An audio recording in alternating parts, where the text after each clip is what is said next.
বন্ধুরা আসসালামু আলাইকুম। বন্ধুরা আমি রান্নায় চলে আসলাম। এই যে এখানে আমি পাঙ্গাস মাছ নিছি। এই দেখো বন্ধুরা, আমি যে এখান থেকে ডইলে পরিষ্কার করে এই চামড়াটা সুন্দর করে ডইলে নিয়ে পরিষ্কার করে দিয়ে নিছি। এখন আর এই পাঙ্গাস মাছটা আমি সুন্দর একটা রেসিপি বানাবো। তাহলে সবাই প্রথম থেকে শেষ পর্যন্ত পুরো ভিডিওটা দেখে নিও, আর ভালো লাগলে অবশ্যই একটা লাইক করে দিও। তাহলে আমি পাঙ্গাস মাছটা একটু মশলা দিয়ে মাখিয়ে নেই। একটু হলুদ গুঁড়া দিয়ে দিলাম, মরিচ গুঁড়ো দিয়ে দিলাম, লবণ দিয়ে দিলাম। এখন আমি ভালো করে মাখিয়ে নেব, কারণ মাছটা আমি একটু ভাজা নেব। অনেক বড় বড় মাছ তো একটু ভাজা না নিলে ভালো লাগবে না।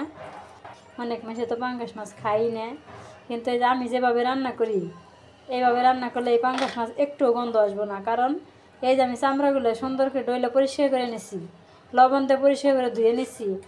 একটু এই পাঙ্গাস মাছ এইভাবে রান্না করলে একটু গন্ধ আসবে না।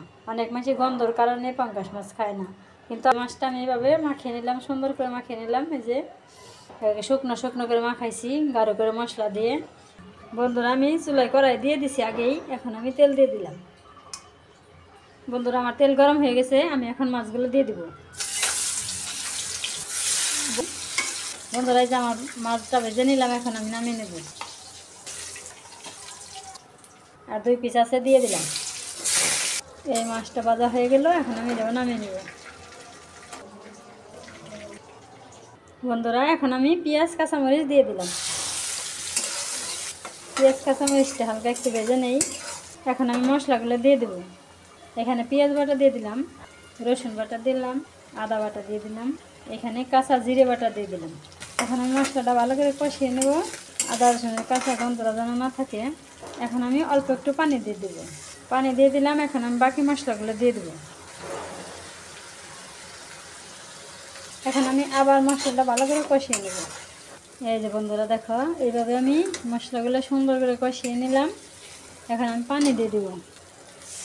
পানি দিয়ে দিলাম। এখন আমি এই যে মাছগুলো দিয়ে দেব, মশলার সাথে মিলিয়ে দিই। এই যে দেখো বন্ধুরা, আমার পাঙ্গাস মাছ হয়ে গেল। এখন আমি এই যে ধনে পাতাগুলো দিয়ে নামিয়ে নেব। বন্ধুরা আমার তরকারিটা হয়ে গেল, এখন আমি নামিয়ে নেব। দেখো বন্ধুরা, আমি পাঙ্গাস মাছের তরকারিটা নামিয়ে নিলাম।